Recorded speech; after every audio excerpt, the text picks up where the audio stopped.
Hello everyone, ഞാൻ doctor Siraj, medical officer QNB hospital Koduvally. വെള്ളപ്പാണ്ട് അല്ലേ, നമുക്കൊക്കെ പരിചയമുള്ള ഒരു വെള്ളപ്പാണ്ട് എന്നുള്ളൊരു പേര് കേൾക്കുമ്പോൾ തന്നെ നമ്മുടെ മനസ്സിൽ ഒരു പിക്ചർ വരും അല്ലേ. നമ്മൾ യാത്രയിൽ കണ്ട ആളുകൾ, അല്ലെങ്കിൽ നമ്മുടെ സുഹൃത്തുക്കളിൽ ആരെങ്കിലും, നമ്മുടെ വീട്ടിലുള്ളവർ, അയൽവാസികൾ, ഇങ്ങനെയുള്ള ആരെങ്കിലും ഒരു മുഖം നമ്മുടെ മൈൻഡിലേക്ക് വെള്ളപ്പാണ്ട് എന്ന് പറയുമ്പോൾ സ്വാഭാവികമായിട്ട് കടന്നു വരുന്നുണ്ടാകും. അത് നോർമലിയാണ്. കാരണം പല തെറ്റായ ധാരണകളുണ്ട്. അതുമായി ബന്ധപ്പെട്ട് പല മിസ്കൺസെപ്റ്റുകളും പല ആളുകൾ ധരിച്ചു വെച്ചിട്ടുണ്ട്. വെള്ളപ്പാണ്ട് എന്നുള്ളത് അതൊരു മാറാരോഗമായിട്ട് കാണുന്നവരുണ്ട്. ചില ആളുകൾ ഇത് തൊട്ടാൽ പകരുമോ, ഞാനിത് തൊട്ട് പോയാൽ എന്തെങ്കിലും പകരുമോ, അവർ കഴിച്ച ഭക്ഷണം കഴിച്ചാൽ എനിക്കത് വീണ്ടും ഉണ്ടാകുമോ എന്നുള്ള പല തെറ്റായ ധാരണകളും എന്ത് ചെയ്യുന്നുണ്ട്, പല ആളുകൾ ധരിച്ചു വെച്ചിട്ടുണ്ട്. അപ്പോൾ അതുകൊണ്ട് തന്നെ അങ്ങനെയുള്ള ആളുകളെ കാണുമ്പോൾ തന്നെ അവരുമായിട്ടൊരു വിമുഖത വെക്കുക, അവരെ ഒന്ന് മാറ്റി നിർത്തുക എന്നുള്ള ഒരു കൺസെപ്റ്റ് പണ്ട് കാലങ്ങളിൽ കൂടുതലായിട്ടുണ്ടായിരുന്നു. ഇപ്പോൾ അത് കുറേയൊക്കെ മാറ്റങ്ങൾ വന്നിട്ടുണ്ടെങ്കിൽ പോലും അവർ ധാരണകളിൽ ഒരു ക്ലാരിറ്റി ഇപ്പോഴും പല ആളുകൾക്കും ഇല്ല എന്നുള്ളത് യാഥാർത്ഥ്യമാണ്. അപ്പോൾ ഇന്ന് നമ്മളിവിടെ ഡിസ്കസ് ചെയ്യുന്നത് ഈ വിറ്റ്ലിഗോ, ഇംഗ്ലീഷിന് വിറ്റ്ലിഗോ എന്നാണ് പറയാറ്. അപ്പോൾ ഈ വെള്ളപ്പാണ്ട് എന്തുകൊണ്ടാണ് ഉണ്ടാകുന്നത്, എന്താണ് ഇതിൻ്റെ ബാക്കിലുള്ള സയൻസ്, എന്താണ് ഇത്, ട്രീറ്റബിൾ ആണോ, മാറുന്നതാണോ, ഇത് എങ്ങനെ നമുക്ക് ട്രീറ്റ് ചെയ്യാൻ കഴിയും തുടങ്ങിയതിൻ്റെ ചെറിയൊരു സെഷനാണ് ഇന്ന് നമ്മളിവിടെ ഡിസ്കസ് ചെയ്യാൻ പോകുന്നത്. നമ്മൾ ആദ്യം മനസ്സിലാക്കേണ്ടത്, നമ്മളെല്ലാവരും ഇരുനിറമുള്ളവരുണ്ട്, നന്നായിട്ട് കറുത്തവരുണ്ട്, നന്നായിട്ട് വെളുത്തവർ, അങ്ങനെ പല ആളുകളും നമ്മൾക്കിടയിലുണ്ട്. അപ്പോൾ ഈ കളറ് ഉണ്ടാക്കുന്നത് എന്താണെന്നുള്ളതൊരു ക്വസ്റ്റ്യൻ ഉണ്ട് അല്ലേ. വെള്ളപ്പാണ്ട് എന്നുള്ള കണ്ടീഷൻ എന്താണ്, ഒരു വെള്ള കളറിൽ നല്ല വൈറ്റിഷ് ആയിട്ട്, ചിലപ്പോൾ നല്ല ചുവന്നിട്ട് ആ ബ്ലഡിൻ്റെ ഒരു കളറ് പോലും നമുക്ക് എന്ത് ചെയ്യും, ആ സ്കിന്നിന് പുറത്ത് കാണാൻ കഴിയും. അപ്പോൾ നല്ല വൈറ്റ് പാച്ചസ്, വൈറ്റ് കളറിൽ എന്ത് ചെയ്യും, അടയാളങ്ങൾ ശരീരത്തിൽ കൂടുതലായിട്ട് നമ്മുടെ പല ആളുകളും കാണുന്നത് ഫേസിൽ ഉണ്ടാകാറുണ്ട്, കഴുത്തിൽ കാണും, പിന്നെ കയ്യിലെ രണ്ട് സൈഡിൽ കാണാറുണ്ട്. അങ്ങനെയുള്ള എക്സ്പോഷർ, പിന്നെ അതേപോലെ ജനൈറ്റൽ ഏരിയകളിൽ എന്ത് ചെയ്യും, സ്വകാര്യ ഭാഗങ്ങളിലൊക്കെ പല ആളുകളും ഉണ്ടാകാറുണ്ട്. അപ്പോൾ ഈ വൈറ്റ് പാച്ചസ് എന്തുകൊണ്ട് വരുന്നു, ബാക്കിയുള്ളവർക്കൊന്നും അങ്ങനെ ഇല്ലല്ലോ. അപ്പോൾ എന്തുകൊണ്ടാണ് അവിടെ അങ്ങനെ വരാൻ, അല്ലെങ്കിൽ അവിടെ ഒരു ചെറിയ ഭാഗങ്ങളിൽ മാത്രം ഇങ്ങനെ ഒരു കളർ ചേഞ്ച് വരാനുള്ള കാരണം എന്താണ്, അതാദ്യം നമ്മൾ മനസ്സിലാക്കേണ്ടതുണ്ട്. നമ്മുടെ ശരീരത്തിൽ ഈ നിറം നൽകുന്നത്, കറുപ്പാകട്ടെ ഏത് നിറം നൽകുന്നതും മെലാനിൻ എന്നുള്ള ഒരു പ്രൊഡക്റ്റാണ്. അതായത് നമ്മുടെ സ്കിന്നിലുള്ള ഒരു മെലാനോസൈറ്റ് എന്ന് പറയുന്ന ഒരു കോശമുണ്ട്, ഒരു സെല്ലുണ്ട്. അത് പ്രൊഡ്യൂസ് ചെയ്യുന്ന ഒരു പ്രൊഡക്റ്റാണ്, അല്ലെങ്കിൽ ഒരു കളറാണ് മെലാനിൻ എന്ന് പറയുന്നത്. അത് കാരണമായിട്ടാണ് യഥാർത്ഥത്തിൽ ഈ പറയുന്ന കളറ് ഉണ്ടാകുന്നത്. അപ്പോൾ കൂടുതലായിട്ടും മെലാനിൻ പ്രൊഡക്ഷൻ ഉള്ളവർക്കാണ് കൂടുതലായിട്ട് എന്ത് ചെയ്യുന്നത്, ഈ കറുപ്പ് നിറം സ്ട്രോങ് ആയിട്ട് അവരിൽ കാണുന്നത്. അപ്പോൾ ഈ മെലാനിൻ്റെ പ്രസൻസാണ് യഥാർത്ഥത്തിൽ നമുക്ക് നിറം നൽകുന്നത്, ഈ കറുപ്പ് നിറം നൽകുന്നത്. മെലാനിൻ കുറഞ്ഞാൽ എന്ത് ചെയ്യും, കറുപ്പ് കുറയും, വെളുത്തിട്ട് വരും. അപ്പോൾ മെലാനിൻ കൂടിയാൽ കറുപ്പ് കൂടി വരും. അതാണ് അതിൻ്റെ ബാക്കിലൊരു സയൻസ് അല്ലെങ്കിൽ എന്ന് പറയുന്നത്.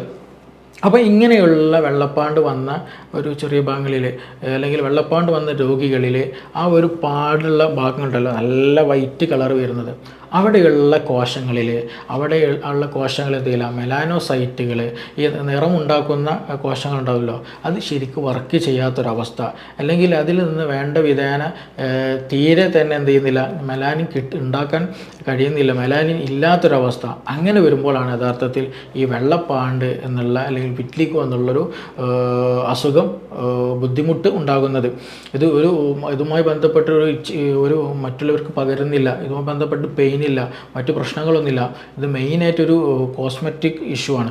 അതായത് എങ്ങനെ ഒരാൾ ഫേസ് ചെയ്യും, ഒരാളെങ്ങനെ അഭിമുഖീകരിക്കും, അല്ലെങ്കിൽ ഞാനെങ്ങനെ ഒരാൾ അഭിമുഖീകരിക്കും, അയാൾ എന്തെങ്കിലും എന്നെപ്പറ്റി ധരിക്കുമോ, ഞാൻ എൻ്റെ വെള്ളപ്പാണ്ട് പിടിച്ചൊരു എന്തെങ്കിലും ഭക്ഷണം വിളമ്പിയാൽ അവർക്കത് ഇഷ്ടപ്പെടുമോ, തുടങ്ങിയ മാനസികമായിട്ട് ഈ രോഗികൾ ഒരുപാട് പ്രയാസം അനുഭവിക്കുന്നവരുണ്ട്. ഇന്ന് നമുക്കത് ട്രീറ്റ് ചെയ്യാൻ ഒരുപാട് മാർഗങ്ങൾ തന്നെ അവൈലബിൾ ആണ്. ഇത് ഞാൻ നേരത്തെ പറഞ്ഞിട്ടുണ്ട്, ഇത് ഒരിക്കലും എന്ത് ചെയ്യില്ല, ഒരു കയ്യിൽ നിന്ന് അല്ലെങ്കിൽ ഒരാളിൽ നിന്ന് മറ്റാൾക്ക് പകരില്ല. പക്ഷേ ജനറ്റിക്കലി വരാനുള്ള സാധ്യതകൾ വളരെ കൂടുതലാണ്. അതായത് നമ്മളെ ഫാമിലീസിൽ ആരെങ്കിലുമൊക്കെ ഉണ്ടെങ്കിൽ വരാനുള്ള സാധ്യത ഏറ്റവും പുതിയ ചില പഠനങ്ങൾ പറയുന്നുണ്ട്. അത് കരുതിയിട്ട് എല്ലാവർക്കും, അവരുമായി വിവാഹം കഴിച്ചവർക്കൊക്കെ ഈ അസുഖം ഉണ്ടാകും എന്ന് ഒരു 100% എത്തിയില്ല. പക്ഷേ അങ്ങനെയുള്ള ചില പഠനങ്ങൾ സൂചിപ്പിക്കുന്നുണ്ട്. പിന്നെ അതേപോലെ തന്നെ ഇതിന് റീസൺ ആയിട്ട് പറയുന്ന ഒരു ഓട്ടോ ഇമ്മ്യൂൺ ഡിസീസാണ്.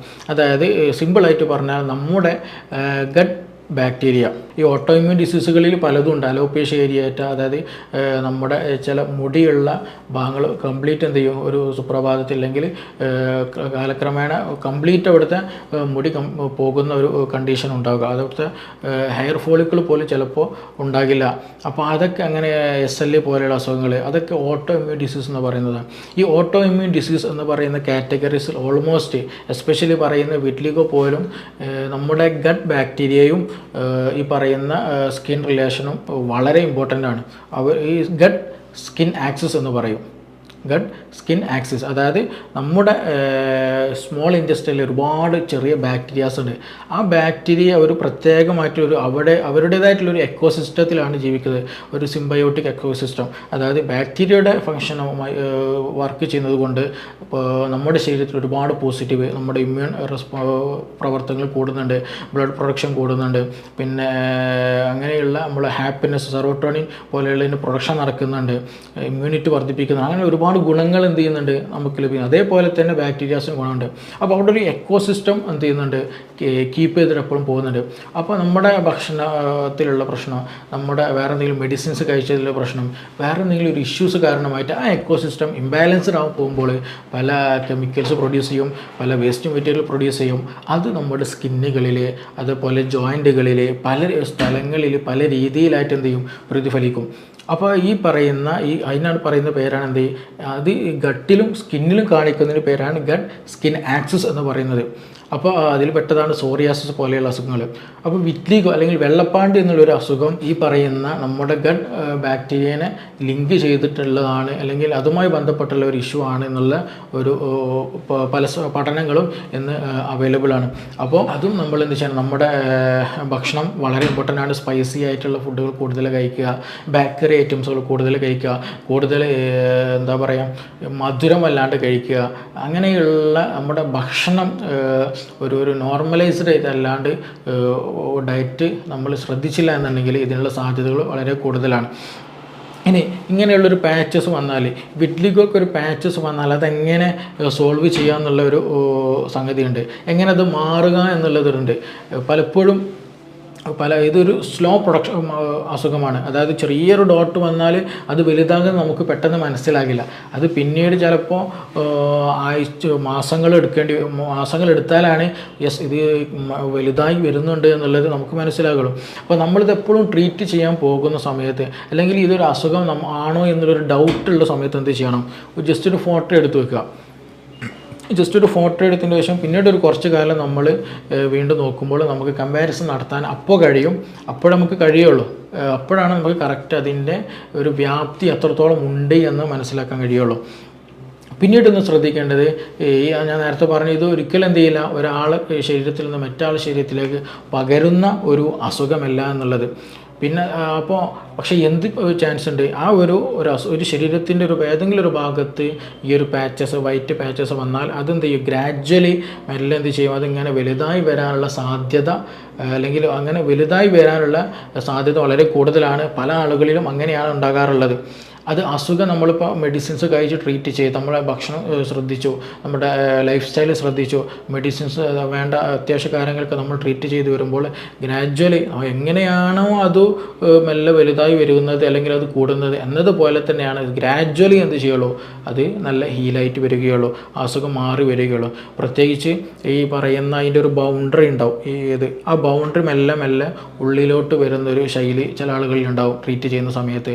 അതേപോലെ തന്നെ ചില ആളുകൾ ഈ വൈറ്റ് പാച്ചസ്, വെള്ള ഒരു അടയാളം ഉണ്ടല്ലോ, അതിന് ഉൾഭാഗങ്ങളിൽ എന്ത് ചെയ്യും, ചെറിയ ഒരു ബ്ലാക്ക് ഡോട്ടുകൾ നമുക്ക് കാണാൻ കഴിയും. പിന്നീട് ആ ബ്ലാക്ക് ഡോട്ട് ഇങ്ങനെ കൂടി വന്ന് ഇങ്ങനെ ഫില്ലായിട്ട് വരും. അങ്ങനെ ഒരു 2 തരത്തിലാണ് പൊതുവായിട്ട് നമ്മൾ ക്ലിനിക്കുകളിൽ വന്നിട്ടുള്ള നമുക്ക് എക്സ്പീരിയൻസ് മനസ്സിലായിട്ടുള്ള ഒരു കാര്യം. ട്രീറ്റ്മെൻറ്റ് ചെയ്യുമ്പോൾ അതിൻ്റെ റിസൾട്ട് അങ്ങനെയാണ് ഗ്രാജ്വലി ഉണ്ടാകാറുള്ളത്. പിന്നീട് നമ്മളിതിൽ ശ്രദ്ധിക്കേണ്ടത് നമ്മളെ ഹാബിറ്റ്സ് വളരെ ഇമ്പോർട്ടൻ്റ്. നമ്മുടെ ഭക്ഷണം, എന്തെങ്കിലും സ്മോക്കിങ്ങും മറ്റു കാര്യങ്ങളൊക്കെ എന്ത് ചെയ്യണം, അത് വളരെ ഇമ്പോർട്ടൻ്റ് ആണ്. പിന്നെ ഏജ് വളരെ ഇമ്പോർട്ടൻ്റാണ്. ഏജ് ട്രീറ്റ്മെൻറ്റിൻ്റെ കാര്യത്തിൽ വളരെ പ്രധാനപ്പെട്ട് നമ്മൾ ശ്രദ്ധിക്കേണ്ടതാണ്.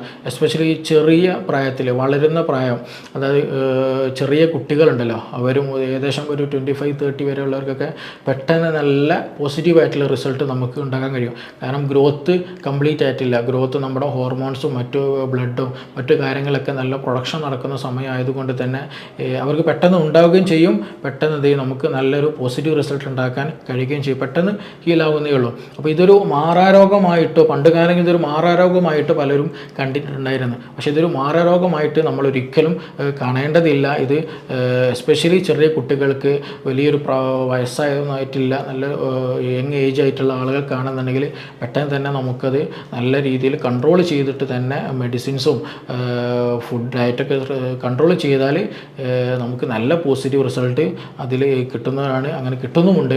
അപ്പോൾ അതൊക്കെ ശ്രദ്ധിക്കേണ്ടതാണ്.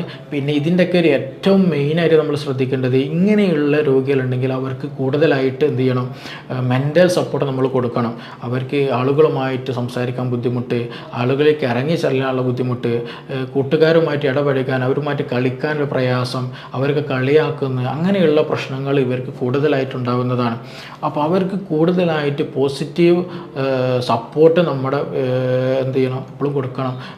കുട്ടികളാണെങ്കിൽ അവർക്ക് എപ്പോഴും സപ്പോർട്ട് കൊടുക്കണം. എങ്കിൽ മാത്രമാണ് ഇതിൻ്റെ ഒരു പോസിറ്റീവ് റിസൾട്ട്, ഞാൻ നേരത്തെ പറഞ്ഞ റിസൾട്ട് നമുക്ക് കൂടുതലായിട്ട് പെട്ടെന്ന് കിട്ടുകയുള്ളൂ.